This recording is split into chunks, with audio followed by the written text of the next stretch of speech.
Aisčių kariai gintaro kelyje, 3 amžiaus kronikos. 1–5 amžių rytinės Baltijos gintaro klodo aplinkoje susidarė išplėtotas gintaro kelių ir prekyviečių tinklas, o gretimai esančiuose Aisčių kapinynuose rastos 784 Romos imperatorių monetos. Jų priklausomybė parodė, kad gintaro kelio pakilimai ir nuosmukiai buvo glaudžiai susiję su Romos imperijos valstybinio gyvenimo raida, o jo klestėjimo laikas sutampa su 5 gerų imperatorių – Nervos, Trajano, Adriano, Antonino Pijaus ir Marko Aurelijaus valdymo metais tarp 96 ir 180. Ne visą šimtmetį valdžiusiems priklausė net 518 monetų, o likusius 4 amžius, ir jų imperatorius atspindi tik 266 monetos. Geriesiems valdant, Romos imperija pasiekė aukščiausią valstybinės ir ūkinės brandos lygį, ir kiekvieną iš gerųjų taikliai įvertino amžininkai. Jis grąžino laisvę, bet neturėjo jėgos, pasakys Tacitas apie Nervą. Po Domiciano teroro Nerva grąžino laisvę ir saugumą, ir romėnams jis buvo svarbus ne dėl to, ką padarė, o dėl to, ką nutraukė – įtarinėjimų, bausmių, netikrumo epochą.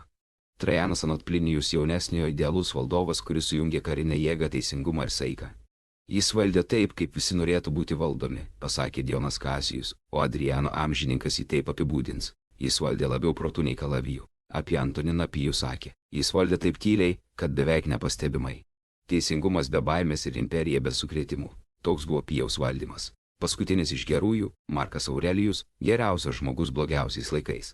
Markomanų karai. Maras lydėjo jo valdymą. Bet romėnų akimis jis didis ne dėl pergalių, o dėl vidinės laikysenos sunkumo akivaizdoje. Apie save jis pasakys – filosofas, kurį privertė valdyti likimas.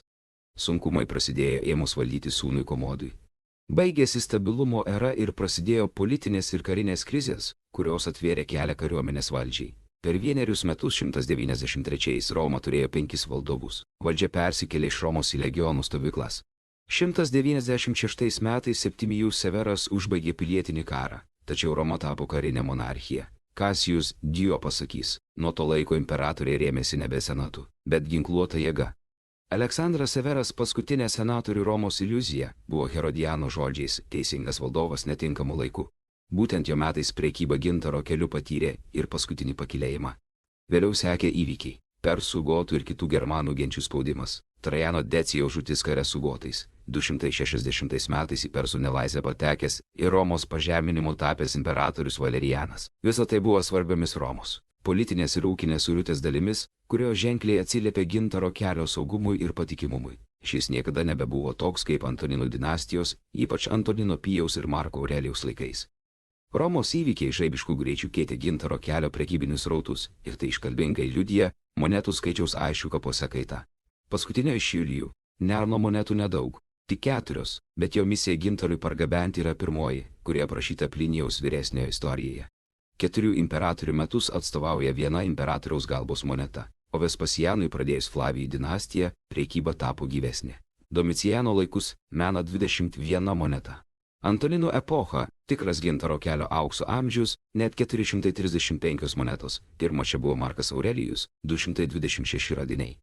Komoda su 90 monetų kraičiu tapo ir Romos valstybinio gyvenimo ir gintaro kelio pabaigos pradžia. Nepadėjo ir 196 metų pilietinis susitaikymas. Tik Aleksandro Severo laikais gintaro kelias buvo kiek gyvesnis.